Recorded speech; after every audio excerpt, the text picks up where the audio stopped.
guys, gals, and non-binary pals, welcome to Board Game the Game Show presents The Winterview, a part of Renegade Con Virtual. The Winterview is the only interview you can win. Yes, you. Also you. Also you. On just a couple of minutes, we're going to begin our interview. At the end of the interview, we're going to play a quiz game that everybody out there can play. We have asked our guest 10 50-50 questions. If you can predict the answers faster than anybody else, gosh darn it, you are going to win prizes. And we have fabulous prizes tonight.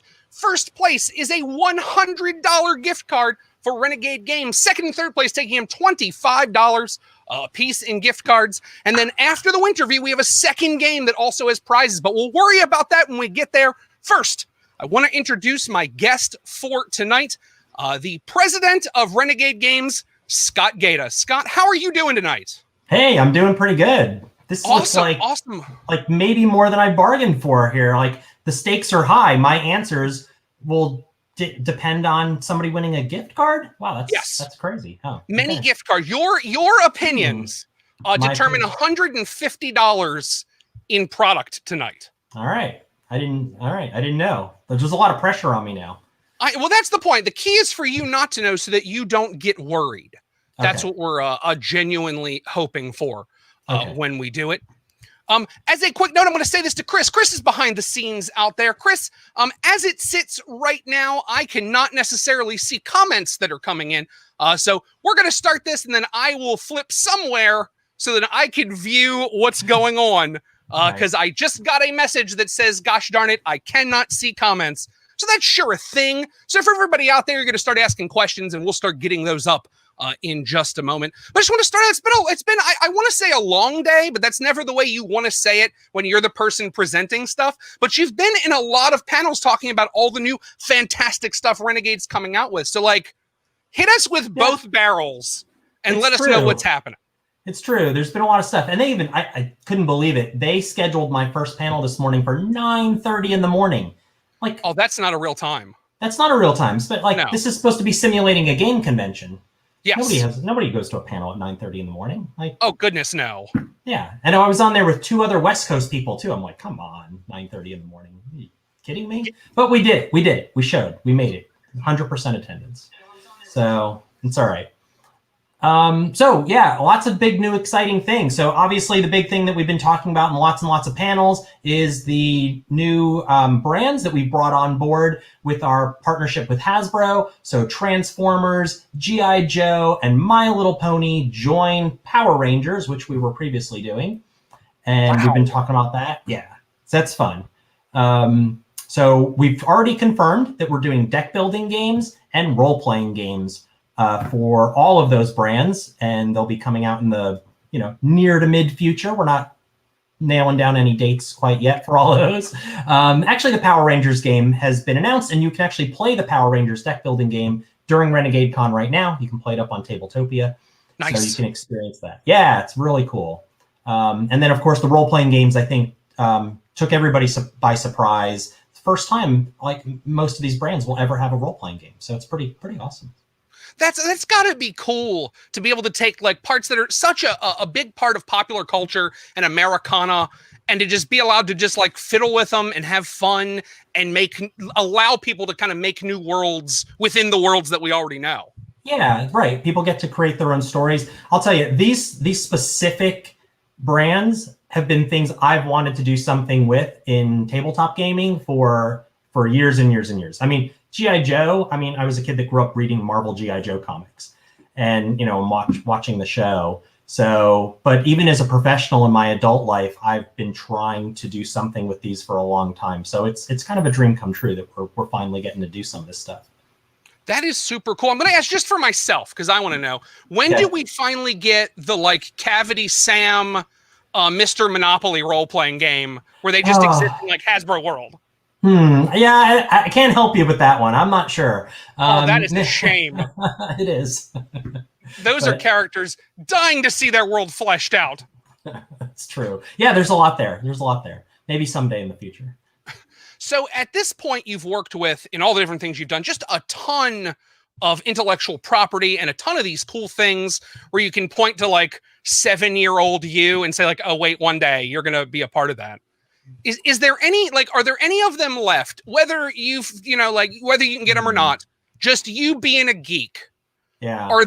Is there anything else you've really wanted to kind of to get in there, and just hope that someday you kind of can change the world a little bit and be a part of it? Oh, that's a good one. I mean, ironically, this recent announcement with G.I. Joe, Transformers, My Little Pony, and all that we're pretty close to like me not having anything left on my bucket list of IP that I'd love to work with. To be honest, like if I had to go with anything, I'd probably like to be able to work on Star Wars, right? Like I kind of came into Decipher during the transition of that leaving. So even though I was a huge fan of the game, and that's kind of how I came into the company back in the day, I never really got to work on it, be very hands-on with it. I was a playtester. That was about it. So that would be awesome. I would say that one's still on my list. Nice. And then we were talking about this ahead of time. As unprofessional as this is about to look for the next 2 hours, folks. We did just this much pre-work. Yeah. You have an amazing case behind you. And the only thing I could easily recognize, because the pictures that we see are tiny, because there's the chat that doesn't exist right now and all kinds of other things taking up screen space. But there appear to be some of the wax boxes from Topps. Yes. Of Star Wars. So like, what kind of crazy stuff? At the point you're you. Yeah. What makes it into the collector case in your office showroom?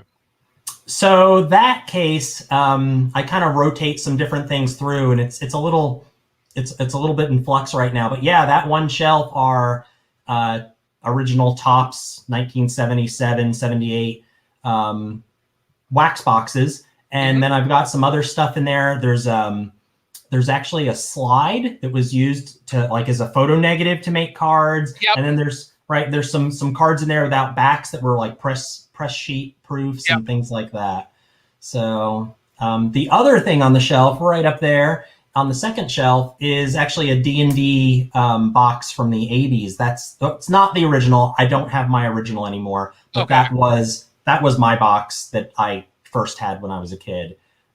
With the blue book inside and the dice with the wax crayons and all that. So I went and got one on the secondary market a few years back. So, and that's awesome. I'm going to do one thing, and it's going to be a little clunkier than normal, so bear with me, Scott, is I'm going to jump over to my other window on YouTube so I can see if there are any comments. There's Mr. Tricksta asked, doesn't Hasbro work with Star Wars? They do in the toy realm. But they're not the licensor of Star Wars. So the licensor for Star Wars is Lucasfilm Disney. Okay. So for us to be able to do something with Star Wars, we would actually have to obtain rights from Lucasfilm, / Disney, basically the owner of Lucasfilm. So. Fair enough. As we take a look, people noting there's a quiz show for tonight.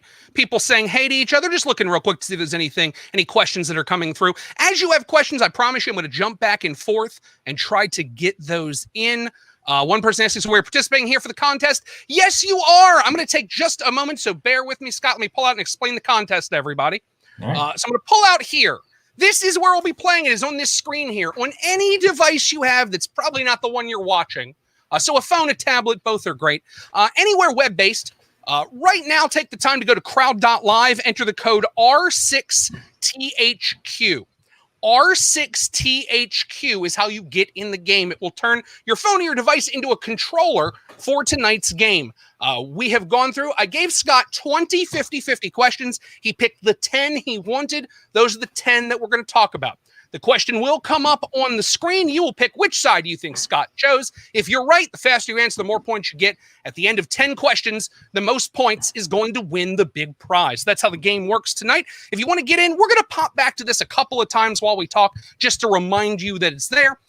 If you're especially techie, which I'm not, as we can tell by this YouTube jumping over problem that we're having, you can also scan that code that's in the bottom left corner, and that will take you to the website so that you can log in. But once again, you want to go to crowd.live, enter the code R6THQ.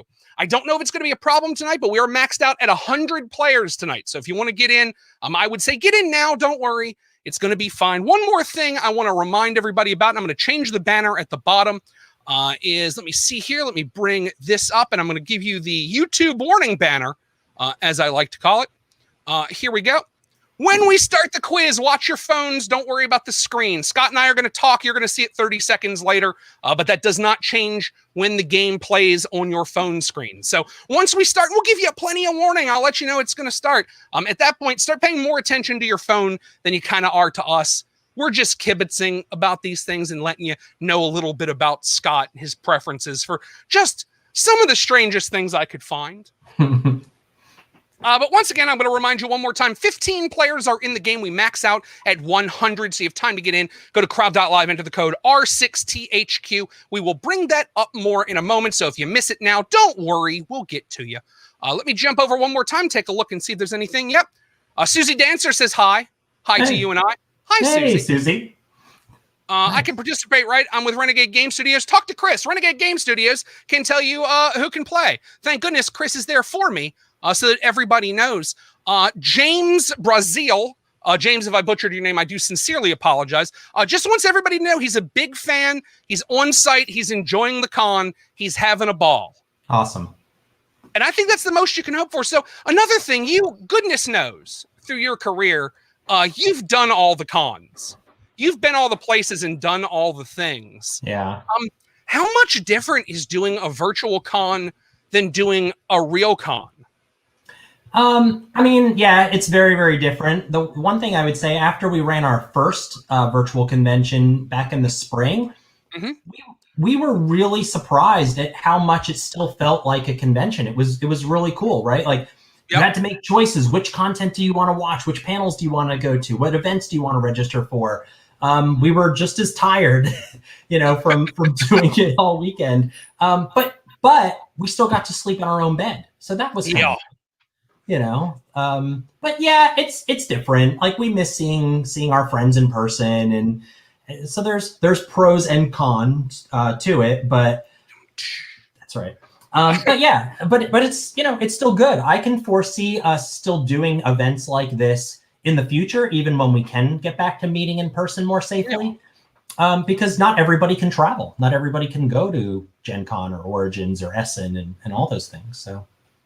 And there has to be a certain cool beauty, because I've done a couple of these myself, and it's kind of fun to have people that were not going to make the plane flight to wherever you were. When you start to see players coming out of like South Africa and India, and it's just so cool to see people like that having access to these kinds of events. Yeah, for sure. I mean, and that's the thing. I mean, and you know what? The tools for having these types of things online are just going to get better and better. Like this is going to force innovation. It's going to force the tools and the technology to make it even a better experience. So that's why I think you're just going to see this evolve, even once we are able to go meet in person. So it's a good thing overall.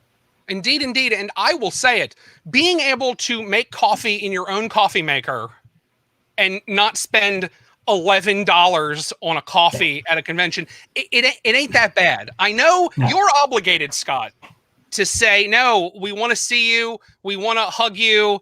Don't worry, folks. But being unaffiliated, I will say there is definitely a value. Once again, like you said, waking up in your own bed, knowing where everything is, being able to kind of roll to whatever room your camera's in.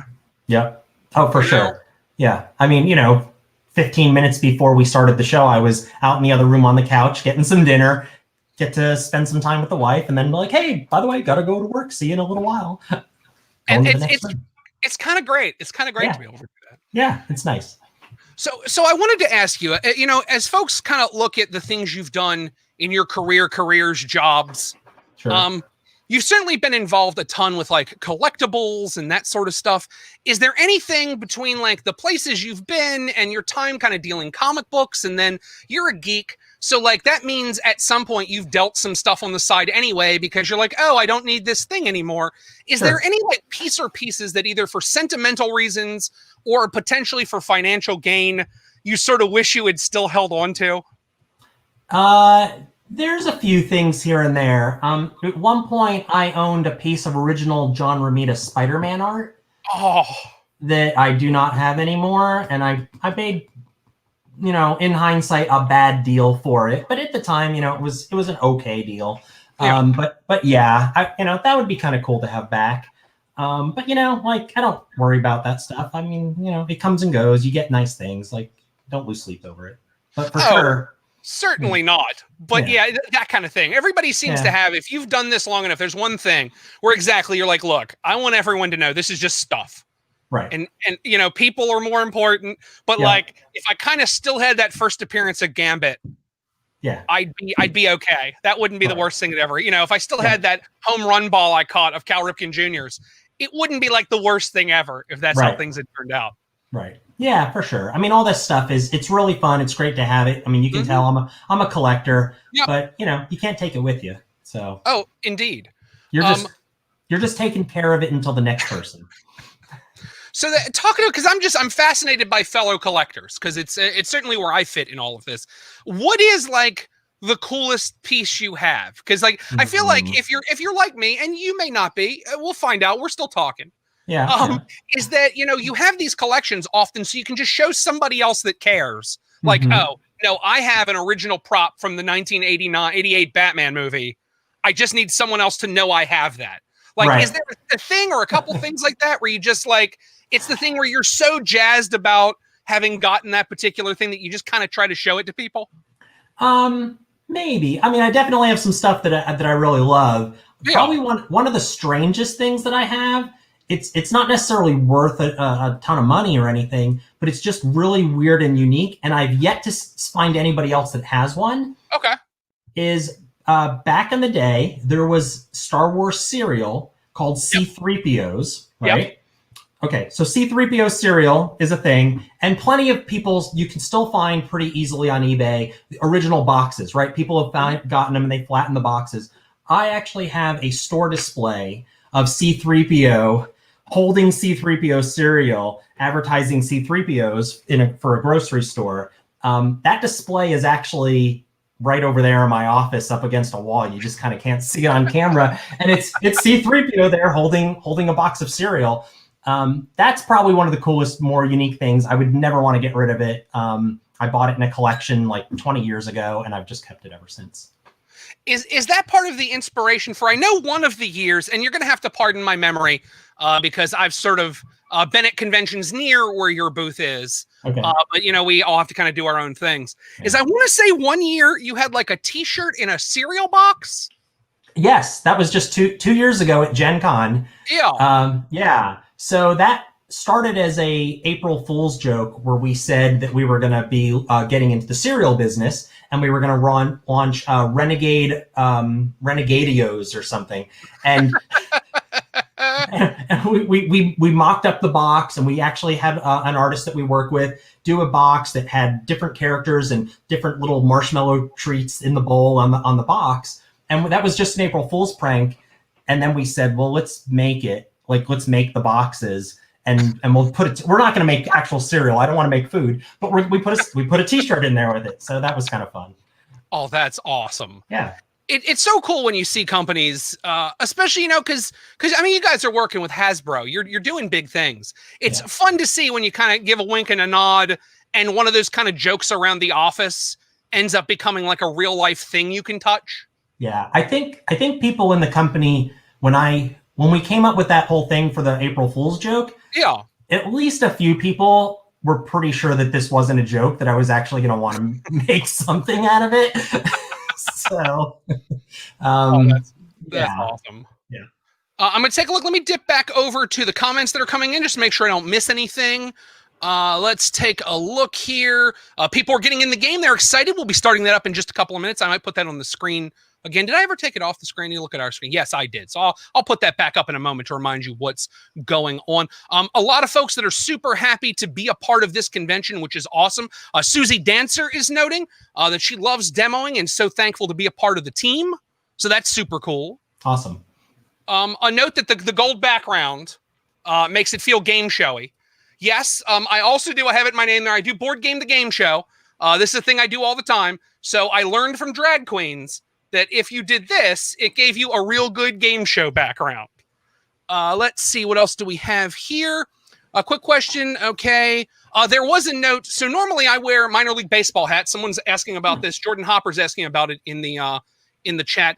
Yes, I almost wore the Hudson Valley Renegades for Renegade Con, but I felt like no one would get that but me and maybe you. And everyone else would wonder why I was hosting a game show in a baseball hat. Let's take a look. Anything else coming? Your phone will be your answering device. Let's do this. Let me bring everybody back into the thing again. I see that as the next set of questions that are coming up. Okay. So we're going to start the game in just a little while. It's going to be right over there. If you're watching, you can win. And the prizes are fabulous. First prize is a $100 gift card. So that gets you a bunch of games. Any device you have that goes to the internet. I would suggest a phone or a tablet, but gosh darn, if you want to play on another screen, I'm not going to stop you. You're going to be slower. You may not do well, but I'm not going to prohibit you from doing it. Go to crowd.live, enter the code R6THQ. R6THQ will get you in the game. We're going to start that up in probably about 5 minutes or so. We're going to chat a little bit more, and then we'll start getting into Scott's preferences. Once again, it's 50-50 questions. Most of them are weird. One or two of them are going to be very easy for you based on the conversation we've been having. So if you've paid attention, you're going to get a couple of easy points that way. The first 100 people to log in, I don't think we're going to hit that cap. But if we do, you're going to want to get in there early. Once again, go to crowd.live, enter the code R6THQ. And that is how you get in the game. We'll pop back to that in just a moment. So, Scott, I'm sure this is a question you've had to answer just countless times. All right. But I'm going to ask it because I'm here and I haven't had a chance to ask it before. So, like, what's the game that got you into all of this? Because, I mean, like, clearly there's this very much geek side of, like, G.I. Joe and Star Wars and all that. So you knew you had that kind of what we'll call the IP side. But you're very much in games, and you're in games from way back in the day. Yeah. So, like, what is the generation of all this?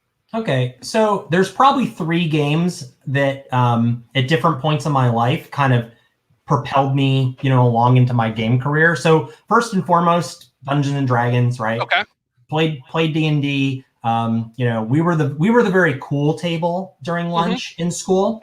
That we were playing D&D in middle school, and let me tell you, we were the envy of the school. Like, that was the table to be around. Like, was the D&D table? Yeah, for sure. Yeah, no doubt. At least in our minds, that's the way it was. And so, played that as a kid growing up. As well, those were my same friends that we were into comic books. Okay. Going down buying comic books off the rack and the little like deli 5 and dime type store like down the mom and pop shop. And then high school happened. I played a lot of soccer in high school and stuff like that, and kind of really kind of fell out of games during high school. Okay. And then after high school, went off to school and was in Gainesville, and I met these guys, and they were playing a game called Blood Bowl.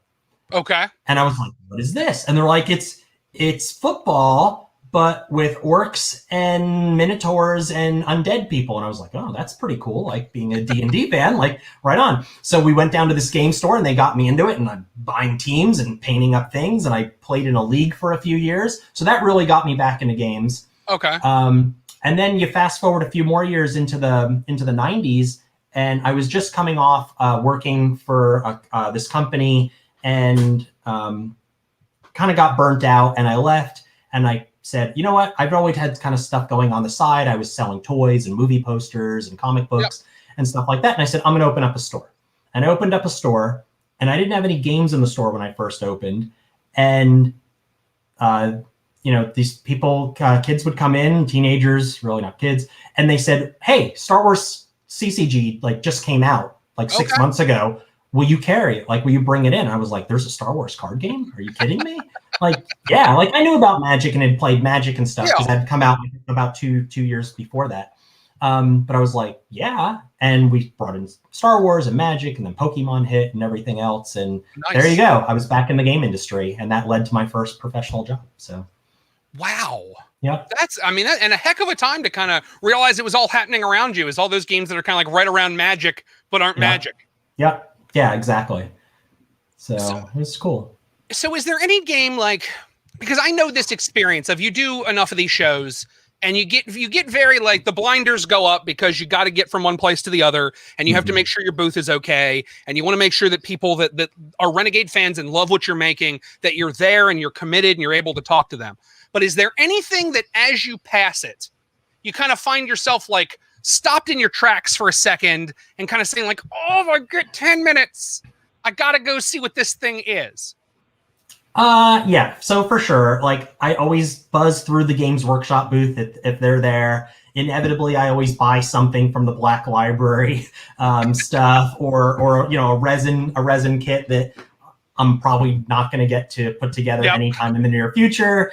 That's a weakness. I can't help myself, and they laugh at me as I walk away because it's just become this like running joke that here's Scott again, and he's going to buy something that he's probably not going to put together before he buys the next thing. So that's okay. Role-playing booths for sure. I love a lot of the stuff that CMON's been doing. I really like their stuff. Very cool. Yeah, I kind of like everything. I'm not one of these gamers that, I only like this specific genre of game. I just like fun games, like especially if they're story driven. Then I really can get into them. I mean, that's the best way to be. And it's also like walking around a Gen Con. That's always the hard thing I found in the years I did. It was trying to figure out how to get to the weird things you're not going to be able to see later in like 25 minutes. Yeah. Because if you really have beat on all your coworkers, and you said like, look, I got to experience some of this or I'm going to pop. And they go, okay, go run away for 20 minutes. Yeah. And you're like, okay, so that thing that guy clearly is printed in his house. And if I don't get it now, it's never going to exist again. And just trying to figure out what those things are, especially if you're an Omni gamer, I imagine that has to be real tough. Oh, yeah. I mean, my first time that I went to Essen in, I don't know, it was like 99 or 2000 or something like that. Essen used to be much more this way, but it still is to a certain extent. But it used to be like a film festival where you would go there and there was, hundreds of independent designers that would have like one table and they would print like 200 copies of their game. And it was, and you would just go around to these tables and be like, oh, I want to try this game. And, there's only 200 copies and you may never see it again. You probably will never see it again. You'd come back with a suitcase full of all these kind of like little indie, truly like little indie games. It was really fun. Yeah, I want to say the one time I went was in like the mid 2000s. Like mid to late 2000s. And even there, the thing that I noticed was all the because I'm a big dexterity games nerd. Oh, so the weird giant stuff you're never going to see again. Where they're like, oh, we made Subbuteo, but you play it with an actual soccer ball and the guys they come up to your hip. You can disassemble them and fit them in your bag, but they come up to about your hip and you play it with a real soccer ball. And exactly like you're saying, we made 30 of them because they're so expensive to produce that we don't think you should buy it. Right. But we did make it. Oh, it's funny you mentioned that. I own Subbuteo. Oh, I'm jealous. It's one of the few I'm missing. Yeah, it's a cool game. I mean, I haven't played it in years, but it was neat. And there was a little league for that game that back when I lived in Colorado that a store ran. One of my competitors, but we were really friendly, used to run a league for that. And you had to have a team, and the team had to incorporate food into the name. So you could be like the English muffins or the Swedish meatballs or, whatever. So. Oh, that's great. So one last thing I'm going to ask you before I go back over to YouTube, talk to some people, and then start the quiz part of the game. So you said you got into soccer. So I'm always curious because you're probably like the fourth person I've interviewed that had at least enough soccer experience to mention it. So how far did you get into soccer? Was this like a rec league thing, or was this like an almost going to make it to the Premier League, but you decided you'd rather do something else? I don't know if I would have ever made it to anything, but during my middle school through high school years, I was serious like soccer. So during my high school years, at any given time, I was playing on at least 2 different teams. I was playing, varsity team for high school, playing in some indoor league team, playing in some city league team. So I was a soccer kid. Nice. Yeah.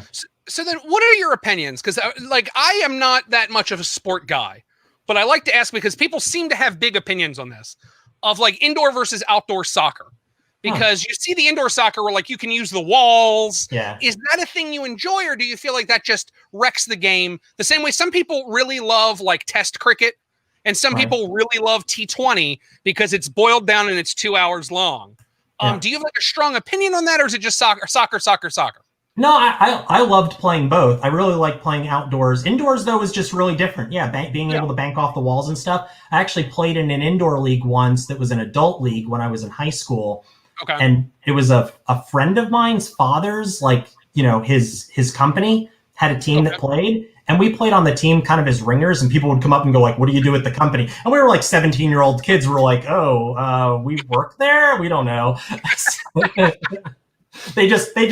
were like a couple of young guys that play a lot of soccer, and they wanted us on the team. So it was fun.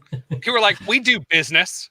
Yeah, we do the business. Yeah, it's we're really good at it, but right now we're here to play soccer. We don't like to talk about it during finance. That's right. So I'm going to do this. I'm going to bring all the information up for the game. I am then going to pop over, but I want to leave it so everybody can see it up here. So once again, we're going to start in just a moment. The Winterview will begin. If you want to play, and gosh darn it, top prize is a $100 gift card. So if you're already here, I don't know why you're not in. Go to crowd.live, enter the code R6THQ. R6THQ is the code for tonight's game, and we're going to start that up in just a moment. Right now, I'm going to pop back over to YouTube and just see if we have any more comments coming in that we should go through. Yeah, I did explain the game once again. Someone noted, Chris Funk noted, I have a box of kosher salt autographed by Alton Brown. Wow.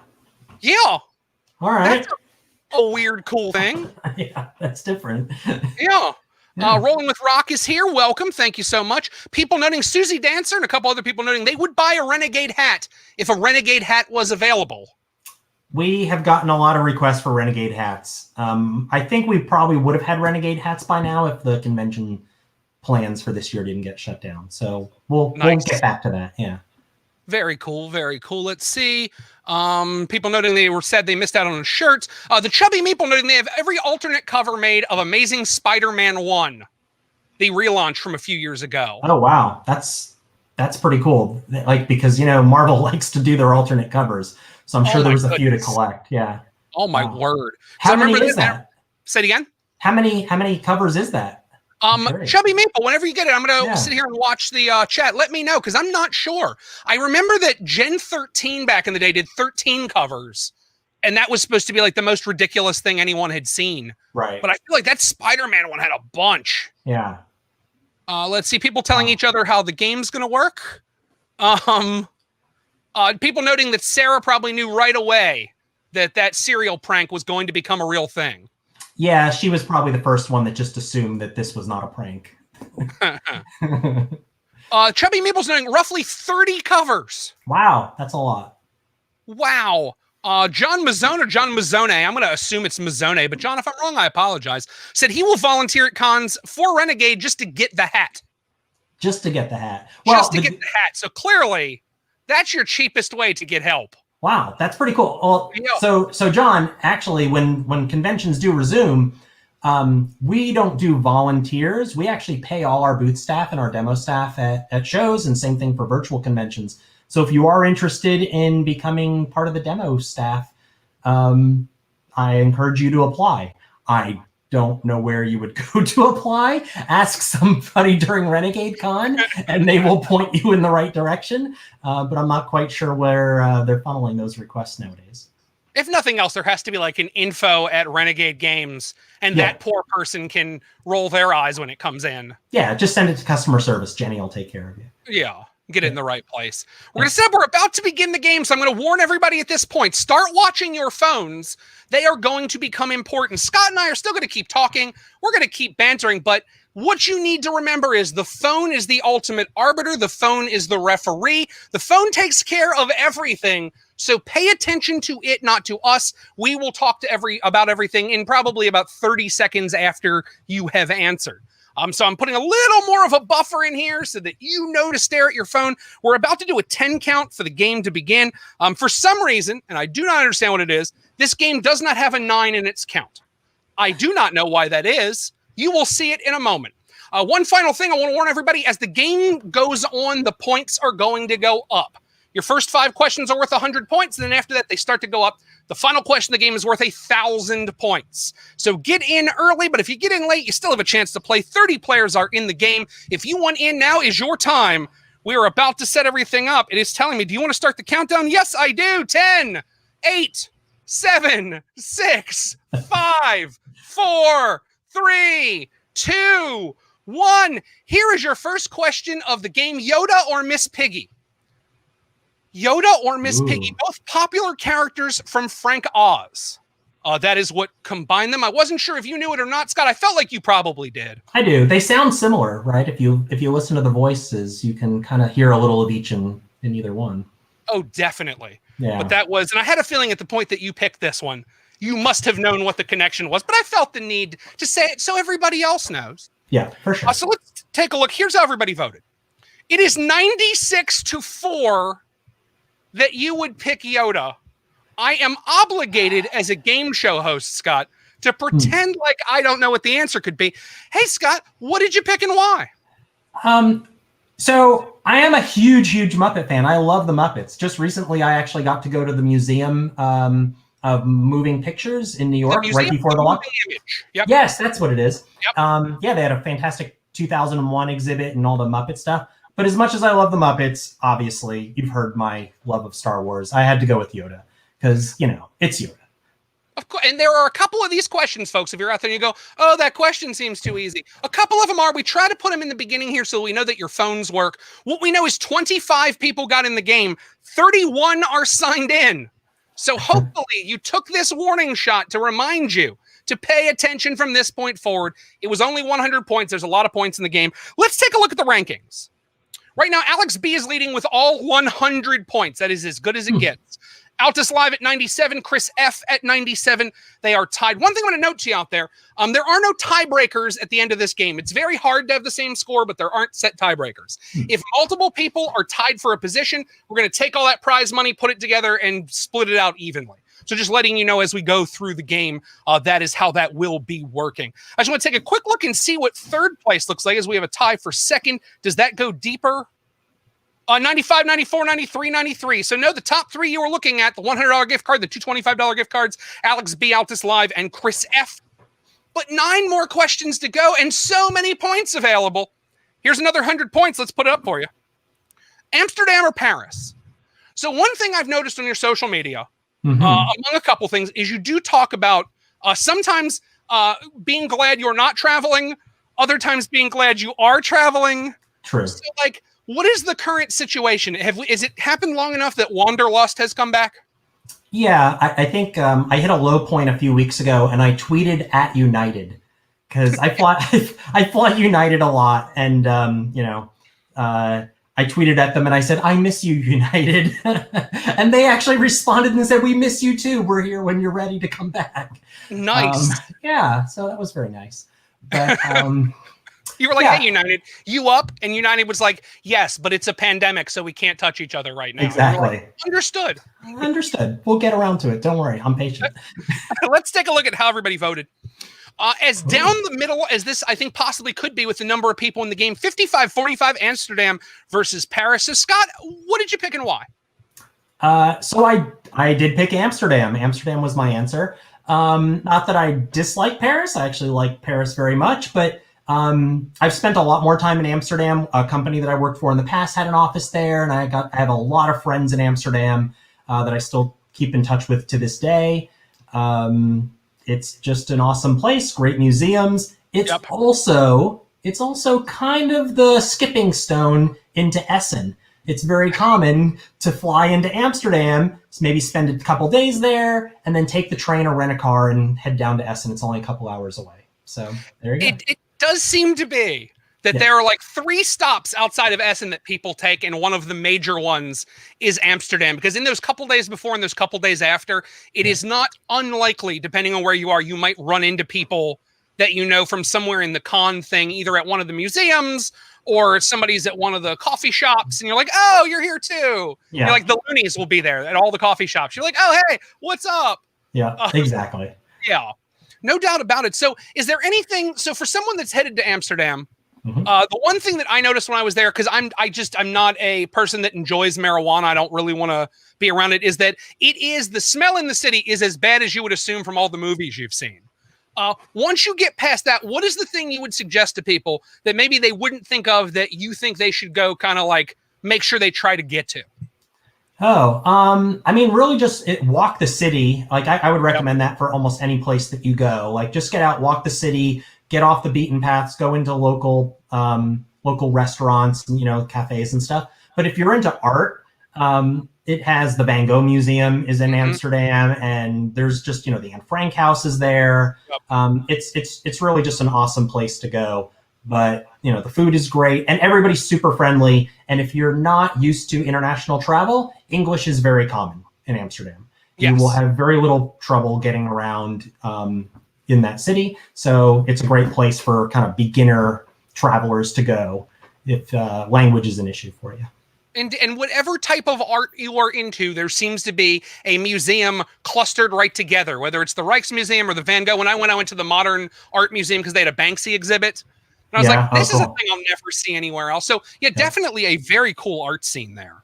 They also have a really weird museum that Sarah Erickson dragged me to one year. It's called the Microbe Museum.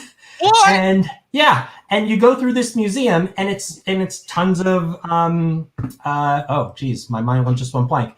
Little microscopes, right? And you look through, and you see all these microbes and stuff. And then they have a big exhibit of like rotting food and different stages of like that's where there's the McDonald's cheeseburger that's perfect and it's 10 years old. It's in the Microbe Museum, that sort of thing. Oh, that's awesome. Yeah. Well, let's jump over and take a look at the scores. Jamie M leading with 189. Still a tie at second between David Leavitt and Chris. Just no more, just like Madonna, Chris with 187. Once again, these are 100-point questions at the start of the game. The values are going to go up. So if you're out of the game right now, don't worry. Fortunes can turn around in just a moment. The first 5 questions are still 100 points apiece. I'm going to do one thing real fast and just make sure there's nothing going on over on YouTube that we need to worry about. Just a lot of people talking about how much they love the Rijksmuseum. And apparently this is not Chris. I'm sorry, Renegade Game Studios. I thought it was. I apologize. But yeah, a lot of folks just noting how much they love the cities in Europe, which is awesome. Yeah. We're going to move on to question 3, 100 points. Beach or mountains? Simple. We were talking about travel. I wanted to get a couple travel questions in there. You chose them. Yeah. I did notice the really absurd questions you just were not messing with. Oh, really? Oh. Yeah, there were like 1 or 2. I usually throw a couple of just like obnoxiously absurd questions that, like you may not even process them as questions. They're so bad. Or it's like a monkey with a shotgun fighting like a donkey made out of iron or something. Like it's those kind of things where you're like, oh no, that isn't even a real question. I cannot accept that has happened. Some I just couldn't decide.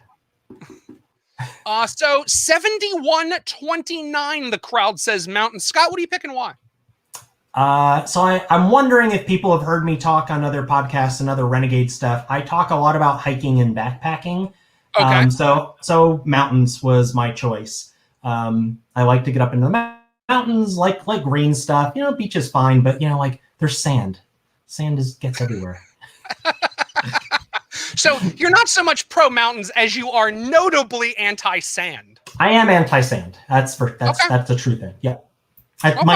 Ties into my love of Star Wars. You just gotta go with that. You're traumatized, and you're like, no. Yeah. No. I don't need any more of that. I've seen all of that I need to see. That's right. So let's take a look at how that changes the scores. Jamie M leading with 281. Jamin Jensor. Once again, if I butcher any names, I do sincerely apologize. I'm trying to guess them as I see them here. With 280, 1 point behind.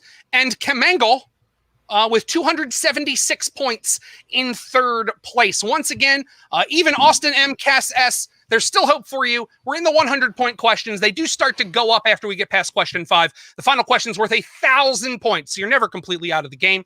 We're going to move on to question 4, another 100-point question. Here we go. Star Trek or Star Wars? It's an easy one, folks. If I had realized how much we were going to talk about it, this would have been question number 1. I knew it might come up. I did not know how much. Although I have seen, once again, I tried to stalk you a little bit on social media to get some things to talk about. And you do not seem to have any problems with Star Trek. You're just significantly more a Star Wars fan, if I interpret that correctly. Yeah, I mean, this is one of those questions that's actually really tough. I actually love Star Trek. I do. But... Yeah. Like... when it comes down to it, if I had to choose, if they were sending me off to the desert island and they said you can only have one or the other, I gotta go with Star Wars. I understand, because what I notice is, and once again, outside observer, that's all, is that on the shelf of awesome back there, I do not see an Enterprise or a communicator or a phaser. It's true. It's true. Yeah. I have had some of that stuff. I've built Star Trek models. I've built an Enterprise model, one or two in my life. But yeah, so at some point you got to make choices. What's going to take up all the shelf space? Of course. So then I'll ask, because this is the required Star Trek question. Which commander, which version, who's your commander? Oh, that's a tough one.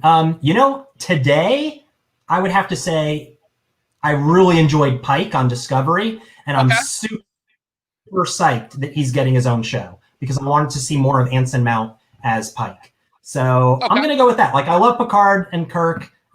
Lifetime, I'd probably have to go with Picard.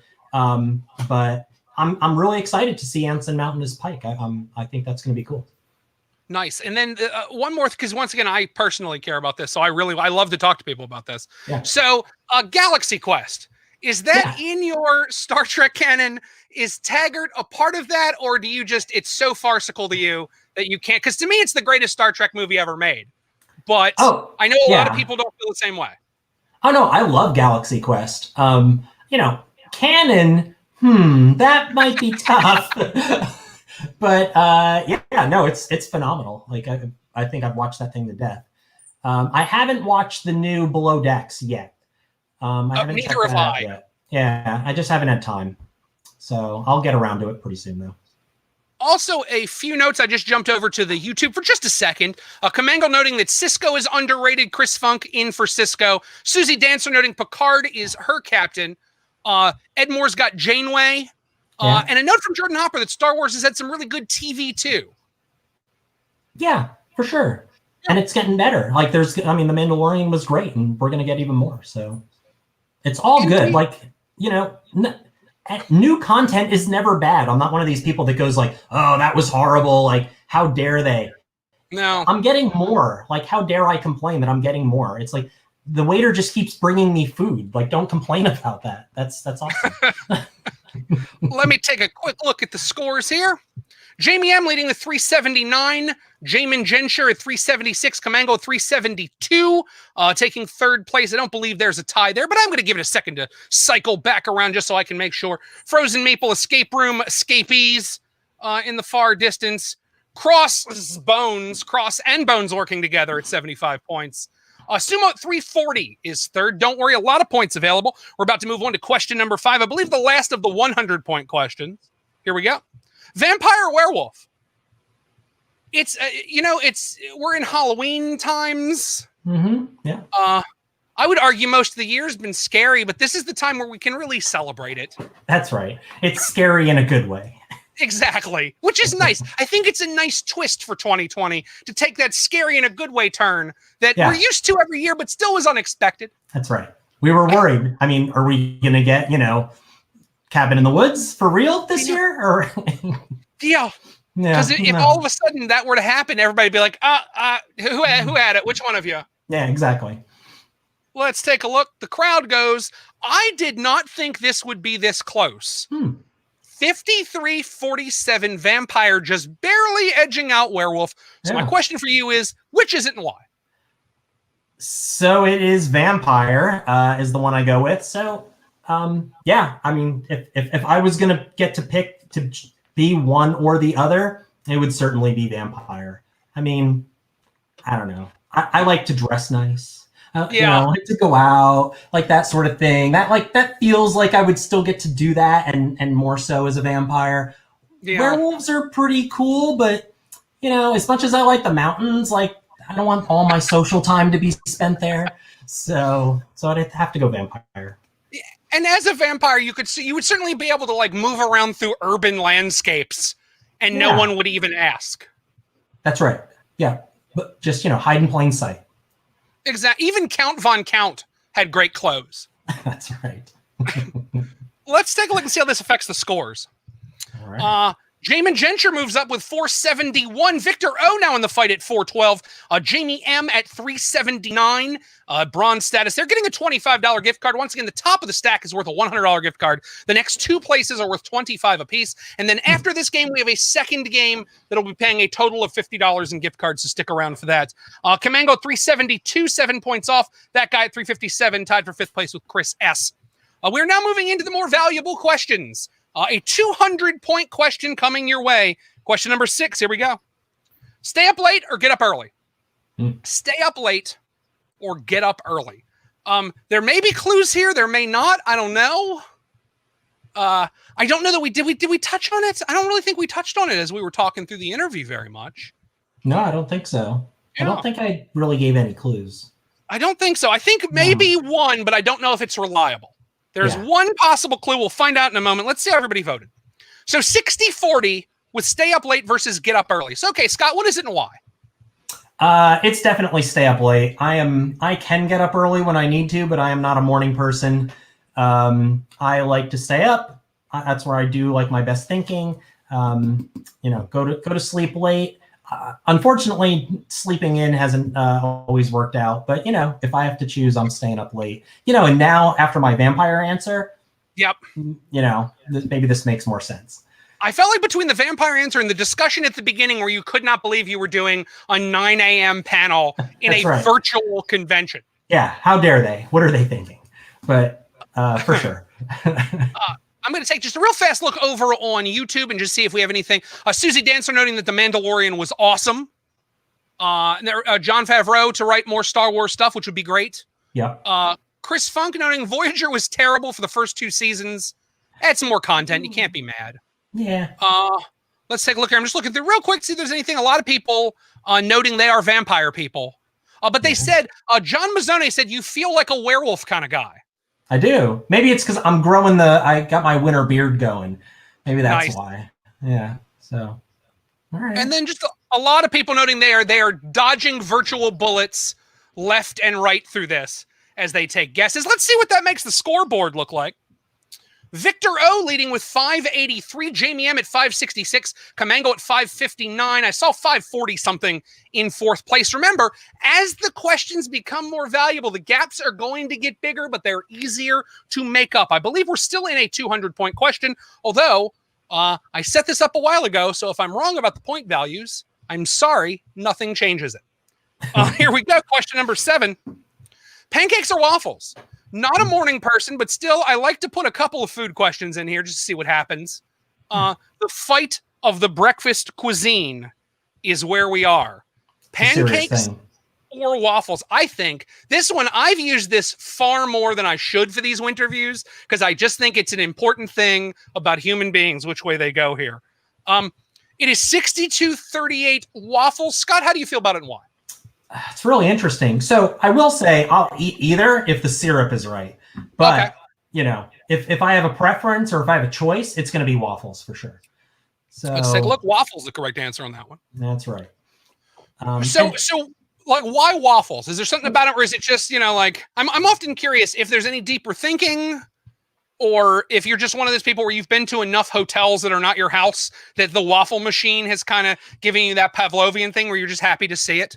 Yeah, no, the waffle is definitely comforting. But so, on top of that, it's about the syrup. Like if the syrup is awesome syrup, a pancake is a syrup sponge. A waffle is a syrup cradle. Yes. And it keeps the syrup very nice. It doesn't make doesn't get, soggy and soak through as easily. So the waffle is a better syrup companion. Okay, very nice. Very nice. I'm happy to hear that thought out. Most folks don't have that thought out. That usually catches them off guard. I was hoping it wouldn't with you, but I didn't know. A lot of thought went into that one. Let's take a look at the board.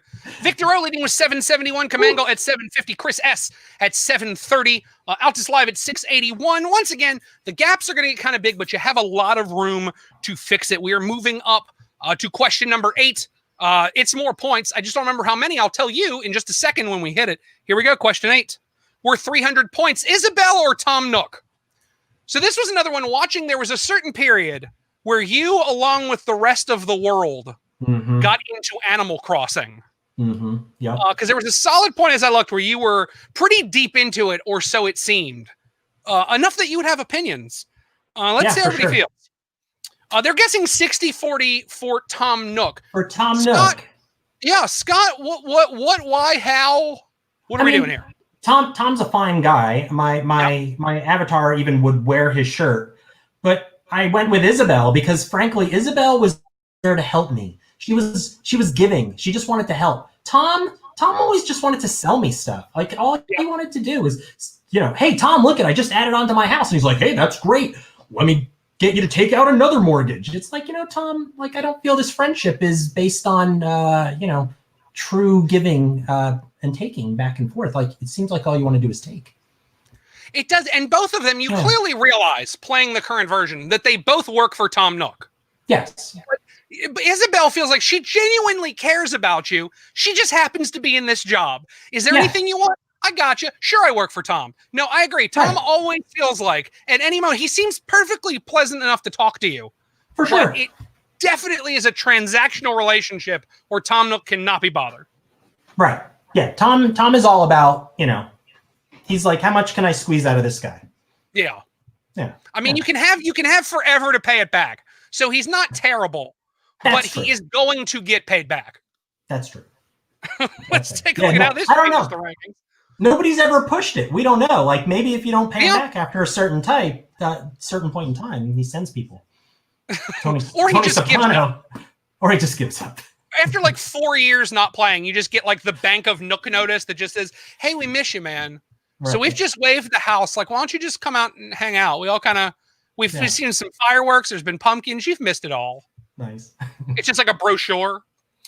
Victor O leading with 1,040. Kamengo to 1,023. Chris S at 1,014, which is surprisingly difficult to say, I'll tell you, if you're out there and you're wondering. Catnip at $120. Austin and Oscar just entering the game. Final questions worth 1,000 points. Don't worry, you got plenty of time to work. 2 questions remaining. They are worth 500 and 1,000 points. At the end of the final question, once again, first place gets a $100 gift card for Renegade Games. Second and third get $25 gift card. Should we end up in any ties, all that money is put together and separated evenly amongst the folks who have won. As we head in with 2 more questions, I'm going to take another look over at YouTube just to see if there's anything I need to know. Let me set it up for live chat. Susie Dancer noting that they have not played the most recent Animal Crossing because they don't have a Switch. If you have a chance to get a Switch, it is one of the main games that one, I believe, would get a Switch for. Yeah. That and probably Diablo for me. Okay, for me it was Smash Brothers. Oh, yeah, for sure. That's cool. So a question to you, Scott. Mm-hmm. What are your opinions on like flavored syrups? The flavored syrup specifically mentioned here is Captain Crunch blueberry syrup. But what are your thoughts about that? And furthermore, what are your thoughts on fried chicken with waffles? Okay, so I would say that flavored syrups, I wouldn't turn them away. But if there's like a really, really, classic maple, that would always be my first choice. Chicken and waffles, though, on the other hand, like amazing. Yeah. Like just like ridiculously amazing. It's like I get the carbs, the sweetness, and the fried chicken. It's kind of not just not right. Like you just can't eat that every day. But no. So then you're traveled. So this leads me to a thing I'm always curious when I talk to fellow chicken and waffles fans. Have you ever gotten the other version of chicken and waffles where it's the ungodly version? So in the mid-Atlantic, largely around Pennsylvania, I think largely in sort of the Dutch parts of Pennsylvania, if you order chicken and waffles, they bring you a waffle and they dump essentially the innards of a like chicken pot pie on top of it. Really? Yeah. The first time I got it, I was absolutely incredulous. I raised my voice at this poor woman who I paid 100% gratuity because I felt so bad for how angry I was when it came. Because it was as if she had punched me in the face. Yeah. When I saw this. And this must have been like a nice restaurant because there was no picture of it on the menu. So you couldn't look at it and go like, this looks like what I want. Yeah. Yeah. Wow. Yeah, no, it was like the best place in an amusement park, is how I would describe it. Okay. But no, that's not right. That doesn't seem. No, I'd be very disappointed. I was curious if you would encounter, because I often wonder if other parts of the country do it as well. I've only seen it there, but I've heard it is in some other parts. No, that's not correct. They're doing it wrong. Agreed. We're moving on to question number 9. Question number 9 is worth 500 points. Hands on devices, here's your 50-50. Puppies or kittens? They're both cute. As we get to these big questions worth all the points, we really want stuff that we can split the room with. That's what we're looking to do here. That's right. Puppies or kittens? And I believe you've made games with both puppies and kittens. Oh, for sure. Yeah. And we have dogs and cats in my house. Nice. Yeah. I feel like, correct me, because sometimes I can't remember whether the things I remember happen or not. But at some point you made a giant Shiba Inu house, didn't you? We did. Actually, Sarah's husband built that house for our booth display. Nice. Yeah, he's handy. It goes like this: 79%, 21% puppies over kittens. Scott, how do you feel and why? Wow. So, like I mentioned, we have an Australian cattle dog in the house, and we have cats. But we do have a kitten in the house right at this moment. So I went with kittens. As much as I like dogs, kittens are just more fun. Puppies are great, but puppies also just like wreck things. They're like a Tasmanian devil of destruction through the house, where kittens are also a Tasmanian devil of cuteness through the house, and they tend to not destroy much. So I went with kittens, and we have a kitten in the house right now, so it was very top of mind for me. That definitely works. And it's a complete reverse, because dogs, once they get older, get a little more like subdued. Yeah. Cats, once they get older, just want to like knock stuff over and set stuff on fire.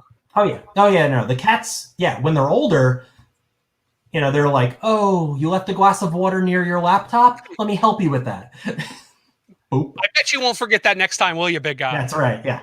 Teaching you a lesson. I'm doing it for you. It's a teachable moment is what it is. Right. Yeah. Let's take a look at the board. The Real Eagle Man with 1,226 points. Josh C with 1,188. Cass S with 1,138, which in the game right now is really not a huge gap. We have one question left. It's worth 1,000 points. So wherever you are, you have a chance to get in. I'm going to do one more look over at YouTube and see if there's anything I need to know. A lot of people happy about kittens. Whoever is manning or the account for Renegade Games right now, very happy with kittens. Wow. A lot of people unhappy with your answer, generally speaking. Yeah, well, it happens. It happens. And that's what this game is. Sometimes we have to break some hearts here on the Winter View. I'm sorry. I mean, puppies are cool, but puppies are cool. Kittens a little bit more. Indeed. This is the final question of this game. I will remind everyone, at the end, we're going to say goodbye to Scott, let him do whatever he needs to do, unless you want to stick around. But we'll talk about that in a second.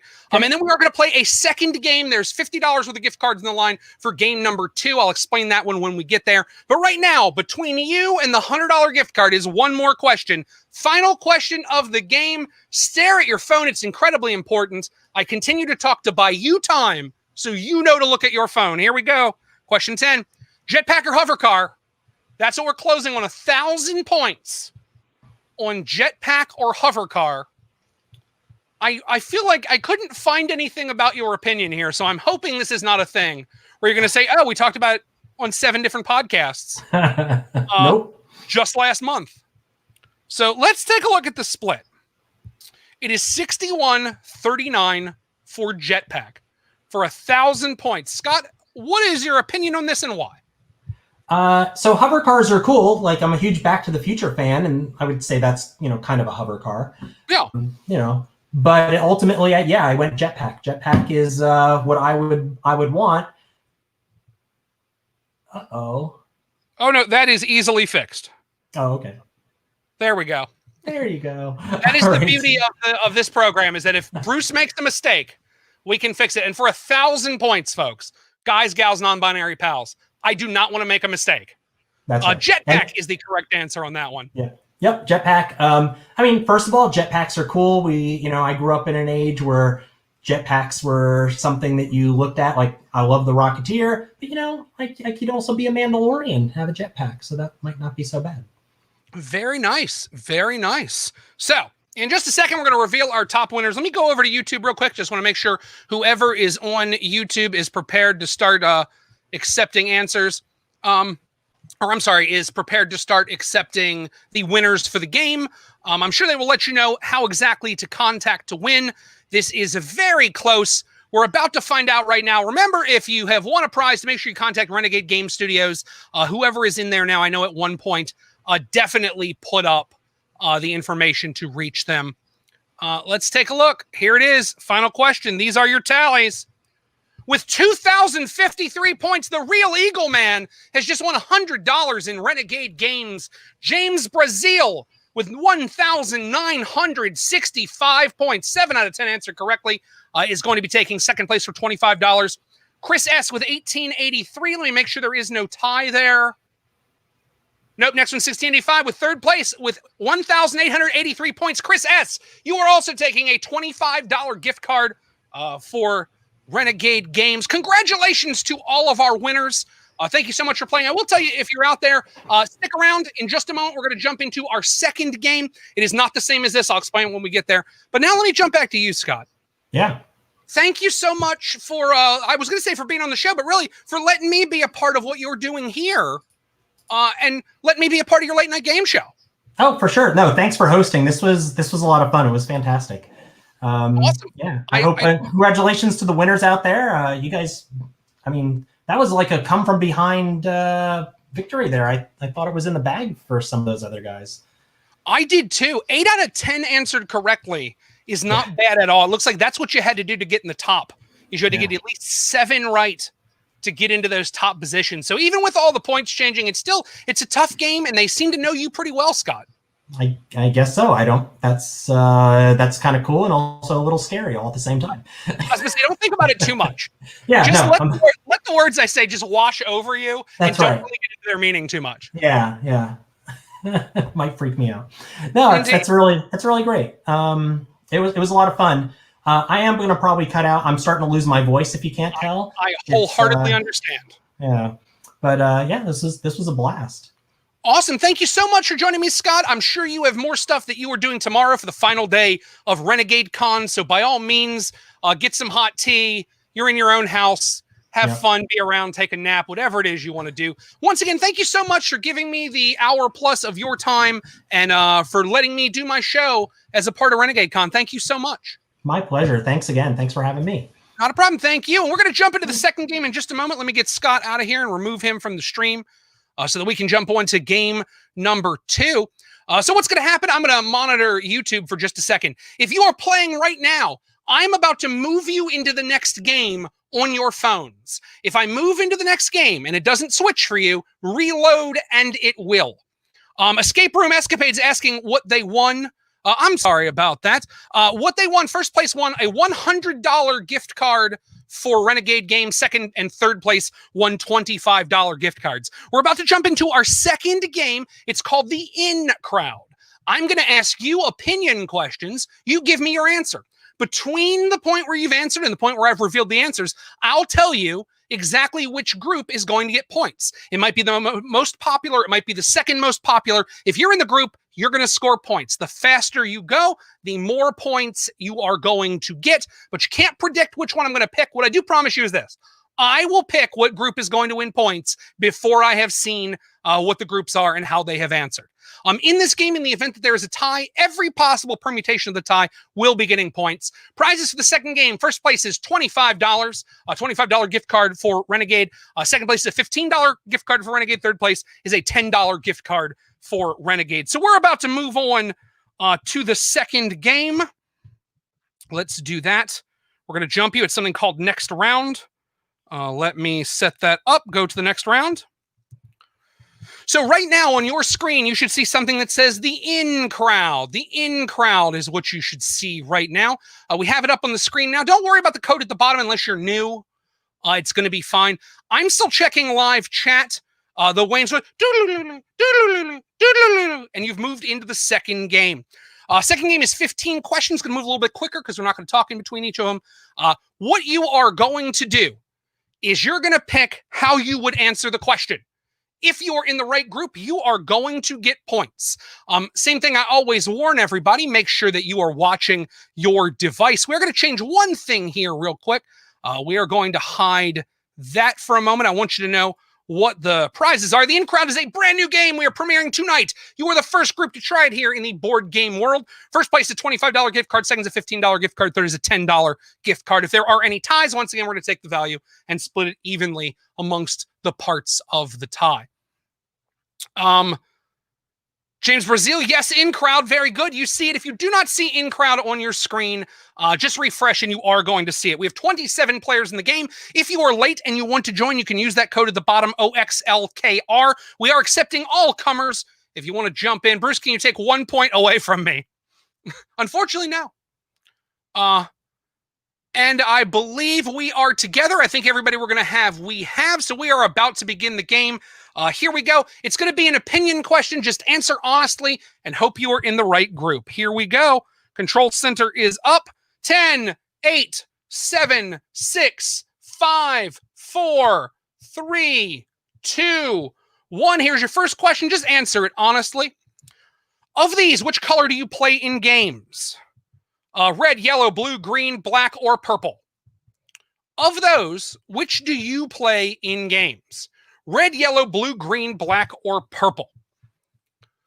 All answers are in, so I'll tell you for the very first question, if you are in the group that is the most popular, you are going to score points. Once again, if you are in the group with the most number of people, you are going to score points. Let's take a look and see how it worked out.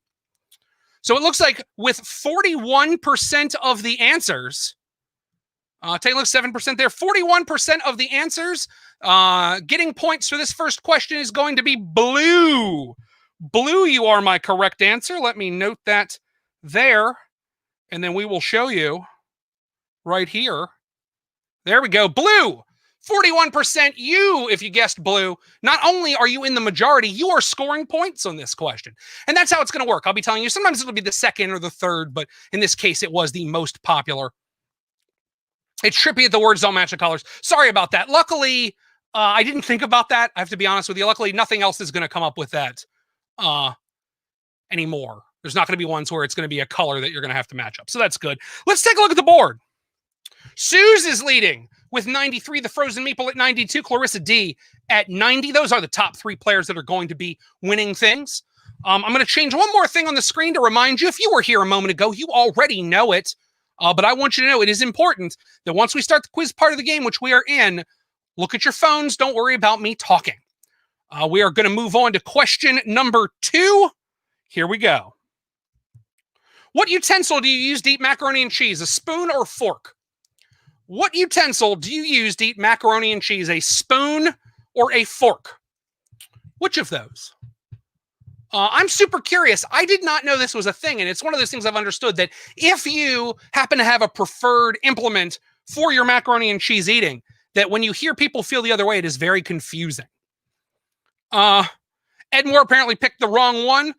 Chris Funk saying it's a butter knife. Renegade gave a feed bag. I use now. I almost put spork on here, but I thought it was unfair. Chopsticks, I do like that as an answer, but we did give you 2 implements, as we sometimes do. I'm going to take the most popular this time, too. The most popular answer will win. 64-36, it is a fork. 64-36, it is a fork, and a fork is going to score the points for this question. So let's take a look. Let's show you that.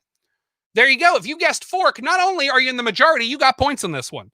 Take a look at the rankings. Josh C. at 185, Chris S. at 177. The Real Eagle Man coming back to win some more with 174 points as we continue the game. 30 players are in this. Let's take a look. All the way down to that guy. Don't worry, in this game, the point values go up as well. It's a 15-question game. Still a lot of time to work. So we're going to move on to our next question. Question number 3. Here we go. Which of these is your favorite? Power Rangers, My Little Pony, G.I. Joe, or the Transformers? We had to do a little something. We're here at Renegade Con. You're going to get a few Renegade questions as we go along. Let me take a look here. I like big noodles, and I cannot lie. I know, right? Yeah, apparently people do eat macaroni and cheese with a spoon. I also did not realize that was a thing, Joshua. And I apologize they're not coming up on the screen, but I don't have access to them. So I'm just going to talk to you directly, and I hope we're all paying enough attention to follow along. But you put a shovel far more mac in your mouth with a spoon. Yeah, but a fork just feels like a more delicate utensil. Note, at Beast Wars more than meets the eye with this question. So there it is. Power Rangers, My Little Pony, G.I. Joe, or Transformers. I want the second most popular answer. The second most popular. The most popular will not get it. The second most popular is going to get points here. So let's take a look and see what everybody did. So Transformers was number 1. I wanted the second most popular answer, so Power Rangers is going to get the points with G.I. Joe and My Little Pony falling at the wayside. Once again, Power Rangers will be awarded the points for being the second most popular answer. Let's take a look. Let's see how that affects the scores. Ranger Vault at 224, Cross, and also Bones at 187, rolling with Rock at 186. We are 3 questions in. It is, I believe, a 15-question game. How very Knizia of me. Oh, don't worry. Sometimes the wheels are going to fall off, and I'm going to pick last. Yes, I am allowed to pick whichever group I want to. You'll know if you're in the in crowd. So it's not just the most popular, although I'll be honest, mostly to be the most popular. But I will let you know. Answer honestly. That's all you can do. As we move on to question number 4. Pick a class. Barbarian, Bard, Cleric, Druid, Fighter, Monk, Paladin, Ranger, Rogue, Sorcerer, Warlock, or Wizard. I've given you all 12 classes that are standard D&D classes, and I've given you 15 seconds to consider the question. There are a lot there. Here's what we're going to do for this one. For this one, I'm going to pick the least popular answer that still has votes. For this one, I'm picking the least popular answer that still has votes. There are a lot of options on this one. I thought we'd just fit them all in. And you know what? In hindsight, nah, maybe not. But I felt like if I left out classes for a question like this, somebody would get mad at me. So let's take a look. Let's see what the answers are. One answer, Druid, will be one of the answers we are going to pick with 3%. Druid, so far, the only one that has a single answer, and you are going to get points. Druid and Warlock will be getting answers. That is the least popular that still has answers. Druid and Warlock are going to get points. Druid, you get points. Warlock, you're going to get points.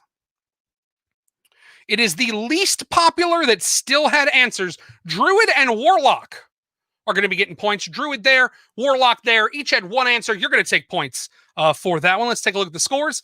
Ranger Vault leading with 224. Cross X Bones at 187, rolling with Rock at 186. A tie for 13th there we see with Augusto. Josh C.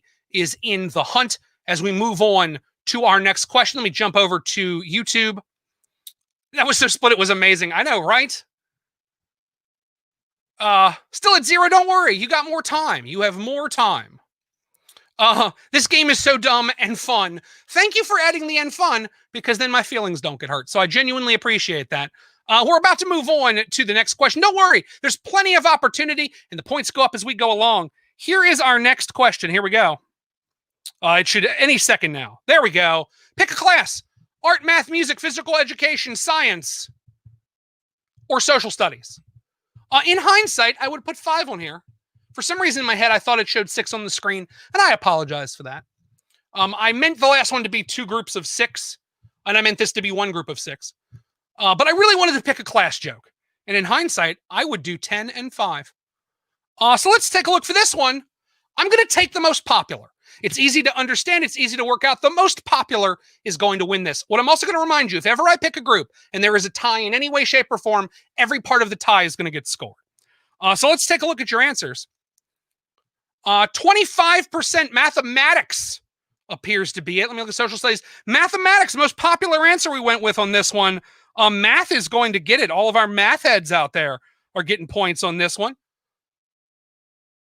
We showed rankings without showing correct, but I assure you that you're in there. Real Eagle Man at 265. Courtney in the game 262. Ranger Vault at 224. Let me look at comments. My love for music has to take point here. I completely understand. People Rock of the Donut. That is the wrong show, but feel free to celebrate it here. Always you can celebrate it if I'm around. I should have picked music, but I'm a math teacher, and math got it. Math did it this time. My heart would have been with music as well. So we're going to open up the next question. Here we go. I believe they start going up in value now. Question number 6, still 100 points. Of these, which is your favorite type of game? Once again, I thought there were 6 that showed on the screen. I'm sorry, folks. That's what I get for I didn't do a run through. That's my fault. Card game, dice game, Euro game, mini game, role playing game, or video game. For this one, I want the second most popular. I want the second most popular for this one to score. Once again, I thought there were 6 on the screen. I understand your frustration. Card game, dice game, Euro game, mini game, role playing game, or video game are your options. Second most popular will get it. If there's a tie with both first and second will get it. Let's take a look. Second most popular is Euro game. Second most popular appears to be dice game and miniatures game. Dice game and mini game will be getting this one. Dice game and mini game are going to score at 5 votes apiece. Together, not as many votes as Euro games. So there you go. There you go. No shock. Most of the people here are Euro game fans. I think that feels about right. Dice game and mini game. Remember, I asked for the second most answers for this one. Let's see how that affects the board. Courtney leading with 334. Clarissa 277. Cross X Bones at 275. Looking for 4th place just for the heck of it. Just to see what we get. I don't think we have any more long answers after this one. So I think we've gotten through the entirely too long a set of answers portion of the show. Rolling with Rock at 269. Somebody following you at 265. I'm going to jump back over to YouTube for a second.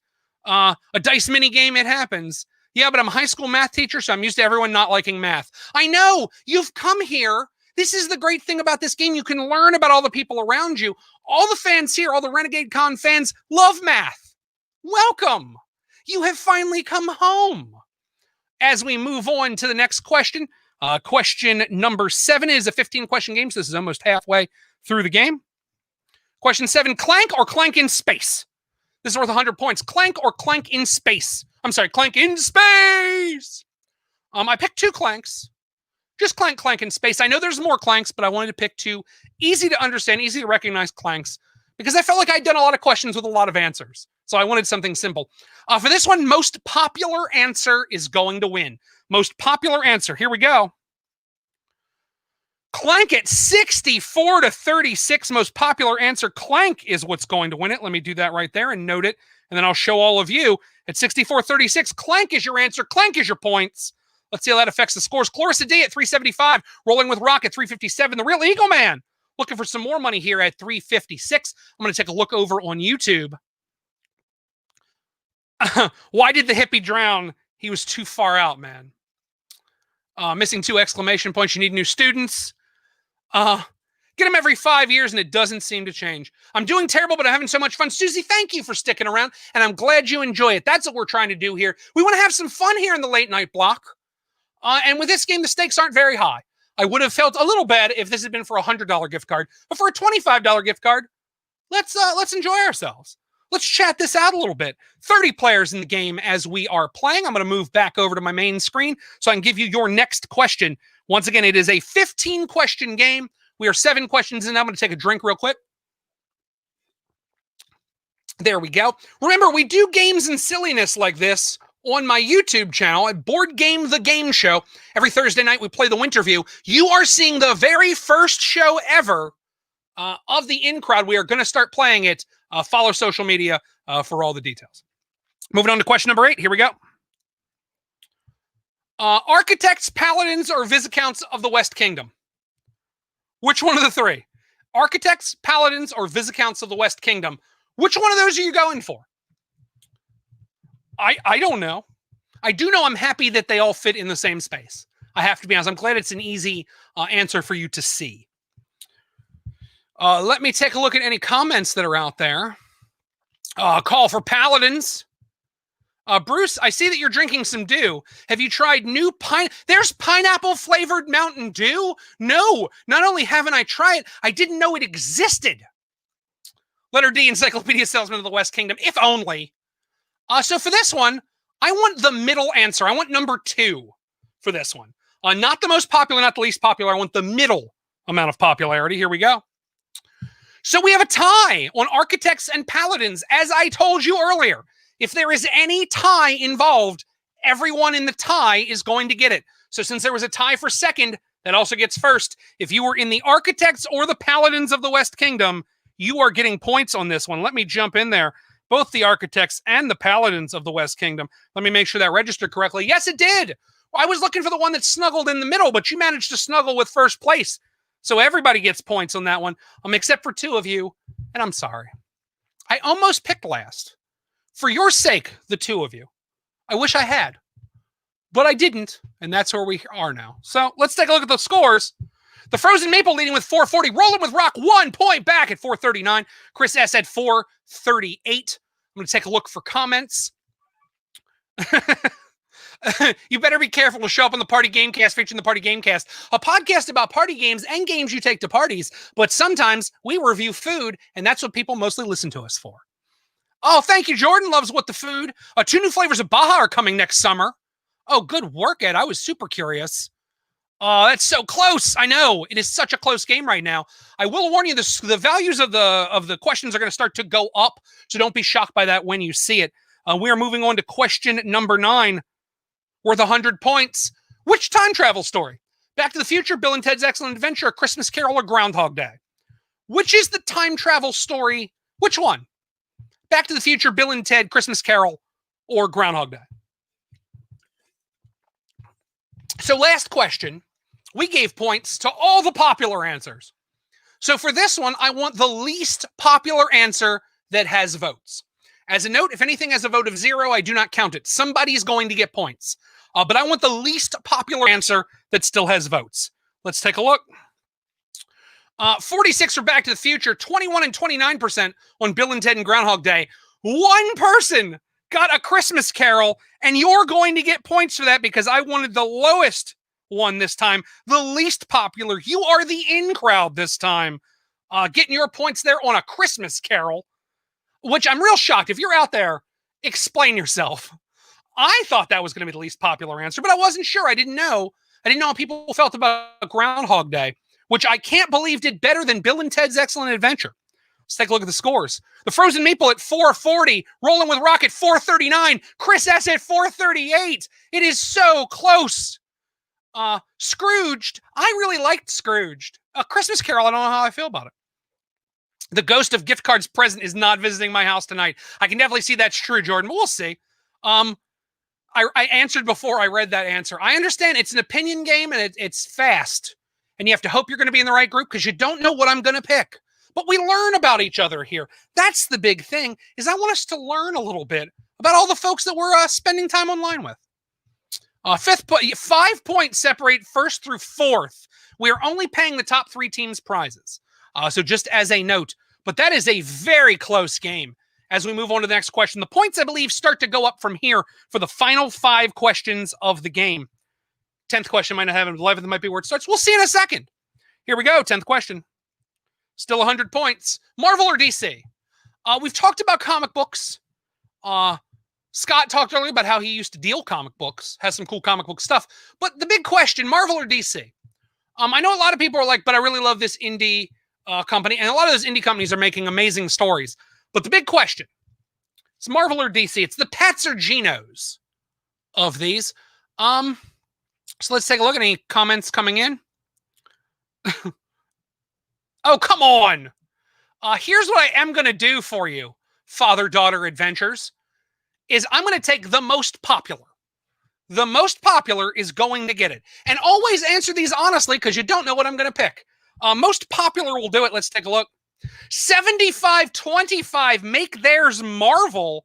That makes Marvel the correct answer on this one. I was looking for most popular this time. Rolling with Rock, leading with 539. The Real Eagle Man at 534. Chris S at 530. Less than 10 points separating the top 3 places. 519. It's a 20-point gap from 4th to 1st, which is a very close game. That thing is spinning fast. 29 players in the game. We still have a couple more to go. 5 questions remaining in this final game. Let's take a look. Let me jump over to YouTube, see what everybody's saying about that. DC for the Wonder Woman movie. DC wins animated. Marvel wins live action. A note that Image is the best comic, says the Chubby Maple. Normally, I might debate some of that, but you own every Spider-Man cover, which means you clearly are more well-versed than I am. MCU saves superhero movies. Absolutely. I can't agree more. Excelsior, Eric. I'm DC because of Batgirl. I'm DC because of the Joker and the Rogues Gallery for Batman. I don't even think I like Batman, but I love his Rogues Gallery. But Marvel Netflix series have been rock solid. Absolutely. Oh, definitely Chris Funk. Very cool stuff coming from the Netflix part of Marvel, which doesn't exist anymore. So we're going to move on. Scores will be going up now. Question number 11. Remember, answer with your honest-to-goodness answer. This is, I believe, 200 points. A pirate that can turn into steel or a vampire slayer armed with an axe. 200 points on this question. I turned that the wrong way. A pirate that can turn into steel or a vampire slayer armed with an axe. That is what you're looking at. I feel like I want the winner. It's got to be the top one here, right? Because this is such an absurd question that I want the number one answer here. Most popular answer gets this. We are looking at 62-38. A vampire slayer with an axe is going to take that one. A vampire slayer with an axe gets the points. Let me show you. Just to make sure. I like to just double check to make sure I got it right. Yes, vampire slayer with an axe is going to win that. I feel like if a pirate can just turn to steel, that's a valuable pirate in an axe fight. The axe comes around, the pirate turns to steel, the axe breaks, I feel like. But that's not how the vote went. Let's take a look at the scores. KF with 708, rolling with Rock at 698, Chris S at 663. Taking a look, Ranger Volt in 13th, because that's what's on the screen in front of me. Peep Dish in 22nd. John Sumo Mazzone in there. Clarissa D at 662. Cross X Bones at 648. I'm going to jump back over to YouTube and see what all y'all are saying. My favorite Joker. So this is really going to upset people. Cesar Romero. 1966 Batman is everything I love about Batman. It's not that I don't recognize that The Killing Joke was an amazing book, but I like Joker the prankster, not necessarily like Joker the maniac. And I get it, Bruce. Joker the Maniac is the main character. I understand. And there have been great movie portrayals of Joker the Maniac. But for me, it's always going to be 66 Batman. Just because that's the kind of nerd that I happen to be. Are we playing Super Fight now? We were for a question, Chubby Maple. That's exactly what this was. Sometimes it gets absurd here. So people crediting Buffy with points. Kitty Pryde's a pirate now. Kate with the quick fingers. Pirate turns to steel and promptly sinks to Davy Jones' locker. That seems like a perfectly reasonable way to see it. But yeah, a couple notes. Eric Finley noting Romero was great. Yeah, I really loved it. And I liked Nicholson. And like most of the portrayals I liked. But for me, Cesar Romero and Frank Gorshin are going to be my Joker and my Riddler, I think. Mark Hamill did an amazing Joker. Not my favorite Joker, but definitely my second favorite Joker. Mark Hamill was amazing in that role and continues to be. If you get a lot of the new DC stuff, he's still the voice for a lot of the Jokers. Just incredible work, Jordan. Thank you for bringing that up. Mr. Tricksta also noting Hamill did have the best Joker voice. There's no doubt about it. There was a mania in his voice that I really liked, which is strange because my favorite Joker is Cesar Romero. We're moving on to question number, I have to look. Question number 12. I know this is worth more than 100 points. I think it's worth 300, but we'll see. Pick a type of pie. Cream pie, custard pie, fruit pie, or savory pie. I believe 200 points on this one. Pick a type of pie. Pick a type. It should say pick a type of pie, not pick a type pie. But I guess interpret that however you'd want. That's my fault for leaving out a word. And I double checked this too. I did not give you 3.14 as an option. Apparently, Renegade Game Studio is having pie for dinner. I'm also curious how that went. Lemon meringue. I decided to give you, rather than give you specific pies, because if I said like an apple pie and a lemon meringue pie, it may throw off how you felt. So I wanted to give you the whole pie type so that you could think about it. For this one, man, gosh, what do I want here? I want, because I haven't done it, I want the third most popular. So not no 1, not 2, not 4. I want 3. Once again, if any of them have 0 answers, I don't count that. I want the third most popular. Let's take a look, see what we get. There is a tie for 1 and 2 between cream pie and fruit pie. The third most popular becomes custard pie. Custard pie is at number 3, as fruit pie and cream pie are tied for number 1. So custard pie is the one that I'm looking for here. Custard pie gets it with 5 votes. Savory pie. I think my personal favorite's the savory pie. I got to be honest with you. I like a good chicken pot pie or shepherd's pie. Those are fun. But yeah, third most popular was what I wanted, which was definitively custard pie here. Although there was a fight for 1 and 2. What's this make the scores look like? KF leading with 708. Rolling with Rock with 698. Chris S with 663. There's Jamin Genscher at 538. I'm looking to see Clarissa D, 662, 1 point out of third place. Let's take a look at some comments that have come in. Makes sense for this crowd. Well, it was chicken pot pie. Pizza pie. Pizza pie would be a savory pie, I would say. Peter Pepper picked a type pie. Yeah. I definitely see that, Joshua.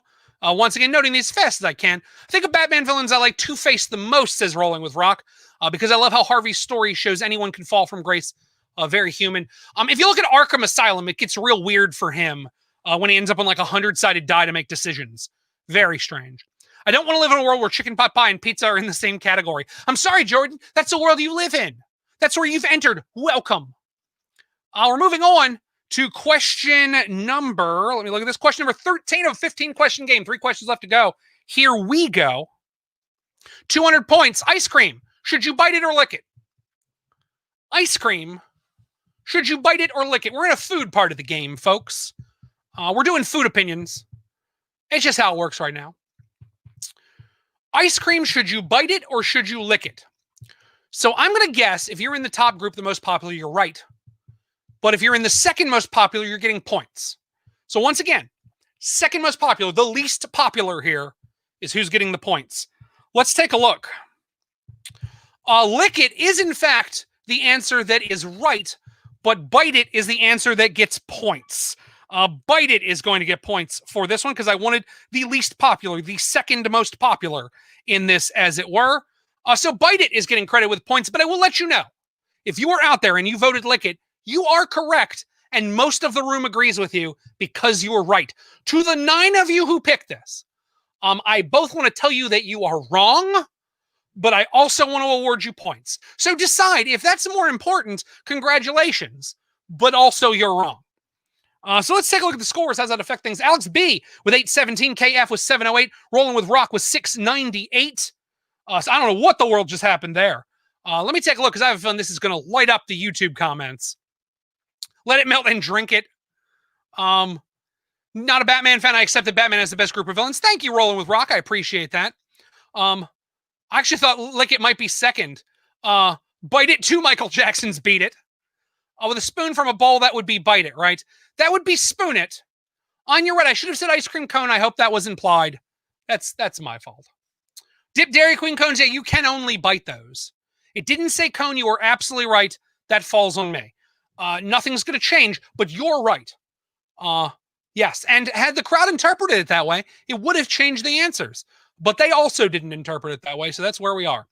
We're moving on to question number 14. 15 questions in this game. Question number 14, here we go.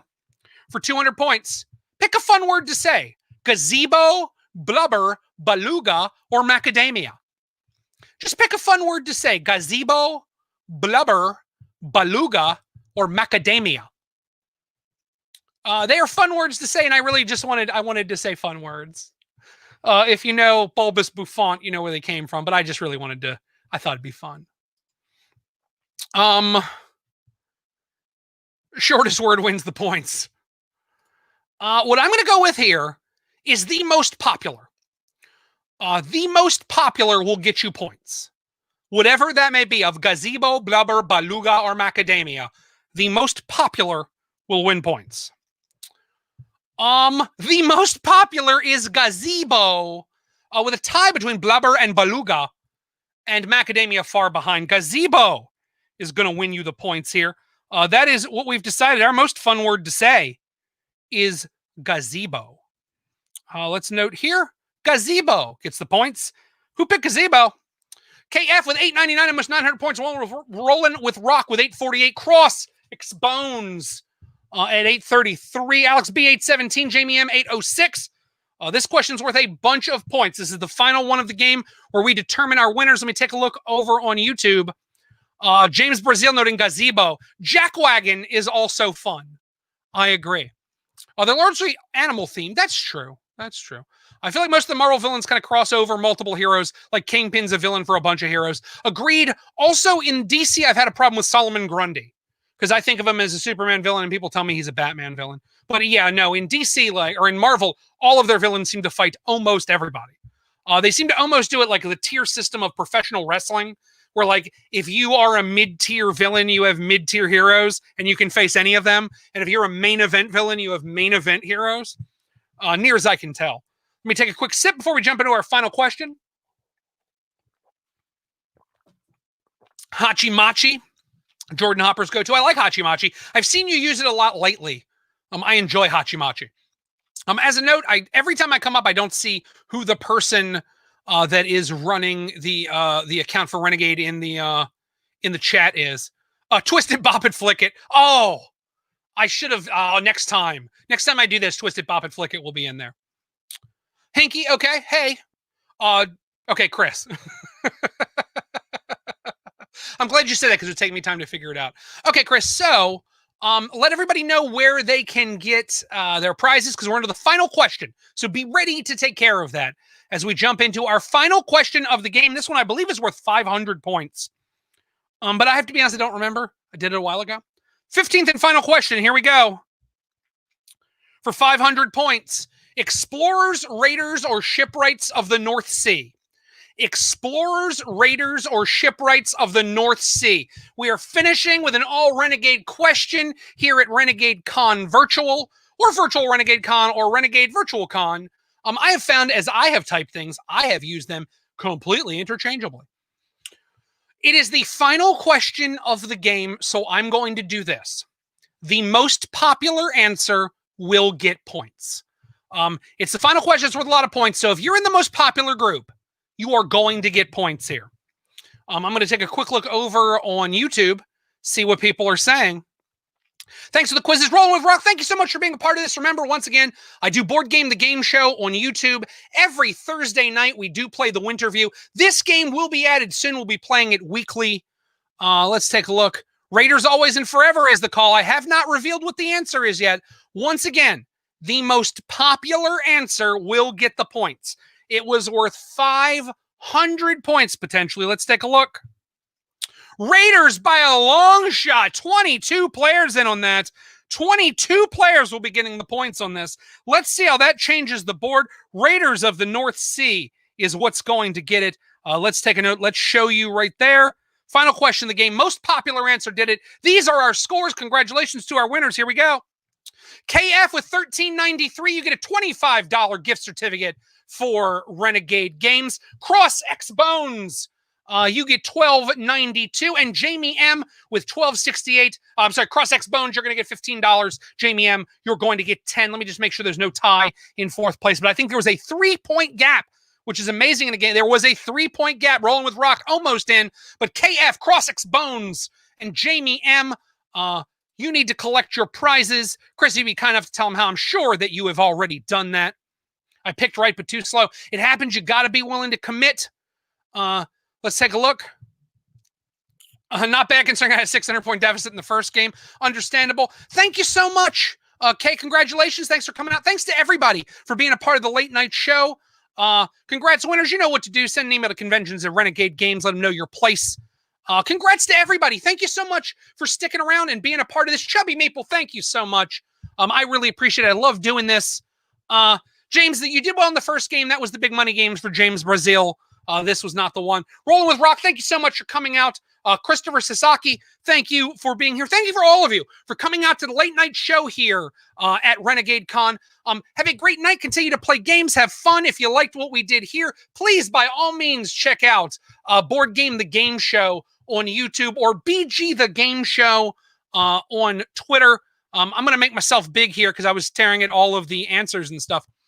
So once again, thank you so much. Have a fantastic night. Stay safe, stay clean, stay happy, play some games. Thank you, Ed Moore. That was fun. Thank you, Eric Finley. Thank you so much. Congratulations, everybody. Congratulations to the winners. Mother-daughter adventures. Have a great night. Thank you so much. Once again, stay safe, stay clean, stay sane, and go play some games. Have a fantastic